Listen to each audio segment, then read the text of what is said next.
Hop à tout le monde, j'espère que vous allez bien. Aujourd'hui, on va voir 5 habitudes à mettre en place facilement pour perdre du poids.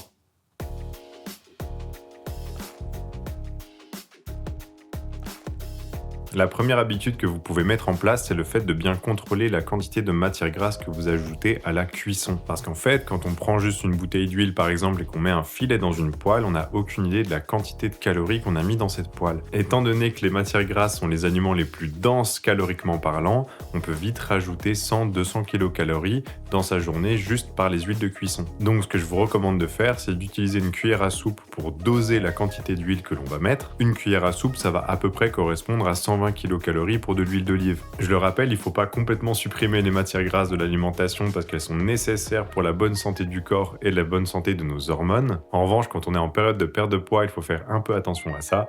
Donc je vous conseille d'utiliser une cuillère à soupe pour limiter l'apport en calories. Si vous aviez peut-être la main lourde sur l'huile lorsque vous cuisiez vos aliments, peut-être que prendre cette habitude va faire que vous allez supprimer 100-200 kcal dans la journée, donc créer un déficit calorique peut-être plus important, voire juste créer un déficit calorique, et ainsi réussir à perdre du poids. La deuxième habitude pour perdre du poids que l'on va voir, c'est de ne surtout pas boire ses calories. Ce que j'entends par boire ses calories, c'est d'éviter tout ce qui va être soda, tout ce qui va être jus de fruits, parce que c'est des boissons qui sont assez caloriques finalement, elles sont caloriquement denses.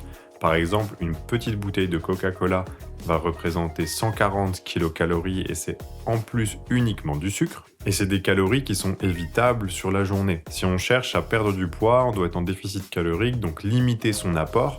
Et cet apport en boisson sucrée qui va rajouter de la calorie, ça va faire que si je veux respecter mon déficit, je vais devoir moins manger. Il en va de même pour le sucre dans le café, par exemple, parce que chaque morceau de sucre va rajouter 24 kcal.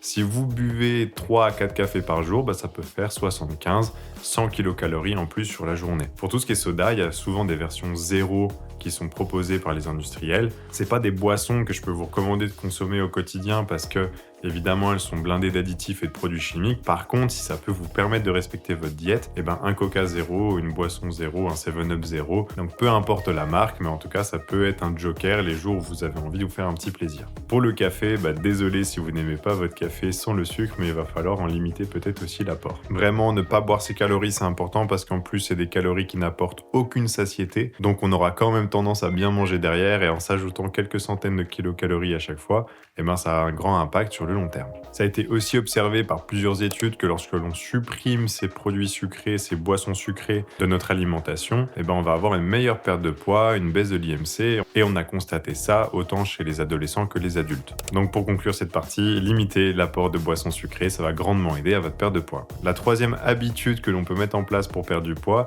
c'est de réintroduire des légumineuses dans l'alimentation. Des légumineuses, ça va être les lentilles, les haricots, les pois chiches, et c'est un type d'aliment qu'en France on consomme peu, on en consomme en fait 4 fois moins que certaines autres régions du monde. Pourtant les légumineuses, elles ont des avantages, elles sont très riches en fibres, donc ça va être bon pour la flore intestinale et pour la satiété et la digestion. Elles sont assez riches en protéines, plus riches en protéines que nos sources habituelles de glucides qui sont les pâtes et le riz. Et elles ont globalement un index glycémique, donc à quelle vitesse le glucose présent dans l'aliment va se répandre dans le sang, assez bas. Tout ça, ça va faire que les légumineuses, c'est plutôt un bon allié pour la perte de poids, surtout si vous avez des journées où vous êtes très peu actif. Par exemple, sur les journées où vous ne faites aucun sport, que vous ne sortez pas, que vous ne marchez pas, etc., finalement, vous n'avez pas besoin de féculents dans le sens où vous n'avez pas besoin d'apporter de l'énergie au corps vu qu'il n'y a pas eu une grande dépense énergétique. Dans ces journées-là, remplacez les féculents que vous mangez habituellement par des légumineuses. Elles apporteront un peu plus de protéines, un peu moins de glucides, des fibres, donc ça va être plutôt bien.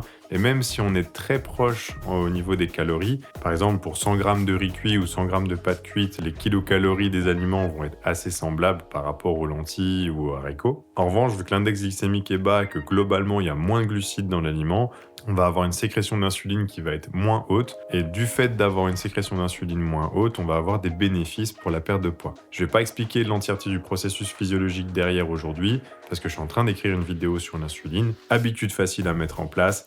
Les jours où je ne fais pas de sport, je ne me dépense pas, je ne mange pas de féculents, mais j'intègre des légumineuses à la place. La quatrième habitude que l'on peut mettre en place pour perdre du poids, ça va être de manger des aliments dits complets. Donc ça vaut pour le riz, ça vaut pour les pâtes, ça vaut aussi pour le pain, mais les aliments complets ont plus de bénéfices, plus de bienfaits pour le corps, et ça peut être un allié pour la perte de poids. Les aliments complets sont plus riches en fibres, et ces fibres, elles vont aider à la digestion, mais elles vont surtout apporter de la satiété. La satiété, ça va faire que je ne vais pas avoir faim entre mes repas. Donc avoir plus de satiété, ça va faire que je ne vais pas avoir l'envie de grignoter entre mes repas. Donc ça va d'une façon assez naturelle supprimer quelques centaines de calories peut-être dans la journée, vu que je n'aurai pas cette envie de grignoter. En plus de ça, comme dans le point précédent, les aliments qui sont riches en fibres et complets vont avoir un index glycémique plus bas et on retrouve tous les bienfaits des légumineuses que l'on a vu juste avant qui ont un index glycémique bas dans les produits qui sont complets, c'est-à-dire avoir une sécrétion d'insuline moins forte et donc un meilleur processus physiologique pour la perte de poids.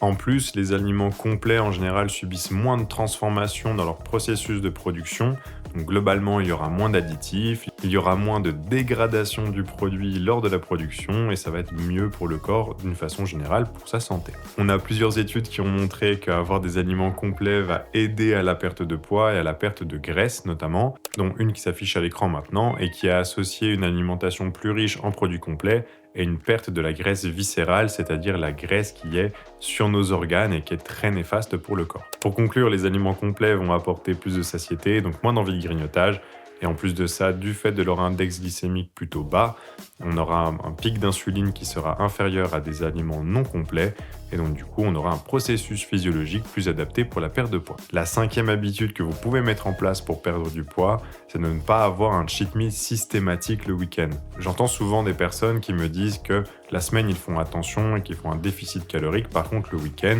ils s'autorisent à un peu bouffer ce qu'ils veulent. À titre personnel, je suis pas fan de cette approche parce que ça veut dire que ça repose sur un modèle de grande privation la semaine et de relâche le week-end, et très souvent la relâche est tellement forte qu'elle vient détruire plusieurs jours, voire l'entièreté des jours de déficit calorique de la semaine.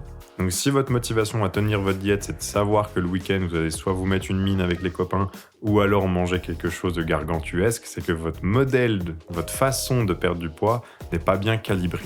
Déjà, si vous faites un déficit calorique trop important la semaine, le corps va faire des adaptations physiologiques et vous n'allez finalement pas perdre plus de poids que si vous avez fait un déficit calorique qui est léger. Et en plus de ça, dès que vous allez faire un gros repas, le corps aura tendance à beaucoup stocker parce que vous l'avez mis en stress pendant une semaine. Donc à long terme, c'est assez dommageable. On observe aussi pas mal de dégradation sur les hormones qui gèrent la faim et la satiété dans le cadre de régimes très drastiques. Aussi, pourquoi je trouve qu'un cheat meal systématique le week-end n'est pas bénéfique, c'est que l'origine de la motivation n'est pas la bonne.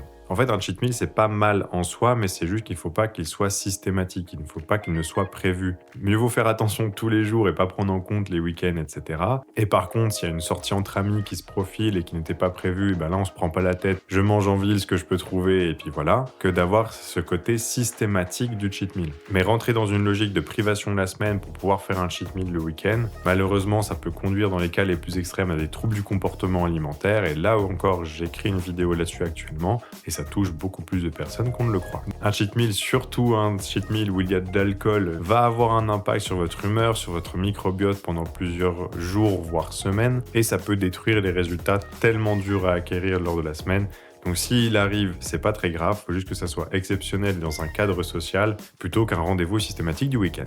Voilà, j'espère que cette vidéo vous a plu. Aujourd'hui, c'était 5 habitudes faciles à mettre en place pour perdre du poids.